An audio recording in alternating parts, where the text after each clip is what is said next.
एवढ्या सकाळी कुठे जाते तर सांगते. नमस्कार मंडळी, मी आकांक्षा चव्हाण. तर मी जाते पुण्याला थोडा कामानिमित्त सकाळची इंद्रायणी एक्सप्रेस पकडण्यासाठी. मला एक वेळ अगोदर सुद्धा रिझर्वेशन नाही मिळालं. सो आम्ही विचार केला CST ला नाही तर दादरला जाऊ आणि लेडीज डब्बा तर असतोच, आज काय गर्दी नसेल. मी इंडिकेटर चेक केलं, मग दादरलाच थांबायचं ठरवलं. आम्ही ट्रेन मधून चालत चाललो जनरल कोच कडे, कारण लेडीज डब्बा इज गायब फ्रॉम लास्ट रिझर्वेशन कोच नंतर. तर आम्ही जनरल मध्ये न जाता पासवाल्यांच्या डब्यामध्ये बसलो.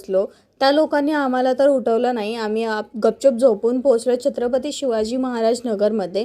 Then we on boarded in bus and तोंडाला स्कार्फ बघत नाही तोपर्यंत वाटत नाही पुण्यात आली आहे करून. आम्ही उतरलो बसमधून आणि हे छोटंसं मांजर तर भावच देत नव्हतं. कामावरून डॉमिनोजचा पिझ्झा ऑर्डर करून मावशीकडे गेलो. तिथे पेटपूजा करून टाइमपास करून जेवून झोपलो आणि परत निघालो घरी जाण्यासाठी. बसमध्ये बसून आजी आजोबांचं भांडण, चितळेचा स्टोर, पुण्याचे ट्रॅफिक बघून लक्षात आलं की बस ही पुणे स्टेशनचीच आहे, पण पुणे स्टेशन सोडून अख्खा पुणे दर्शन घडवतेय. शनिवारवाडा, लाल महल, दगडूशेठ रोड सगळं एकसाथ बघितल्यावर मम्मीला टेन्शन आलं की पुणे स्टेशनला टाइमवर पोहोचू की नाही. एक्सप्रेस सुटेल म्हणून धावत पळत स्टेशनला पोहोचलो आणि मग पोटामध्ये लागलेली आग थोड्या वेळासाठी शांत करण्यासाठी बेल घेतली आणि हा छोटू मला बघून खूप जास्त लाजत होता. So finally we reached at Dombivli station.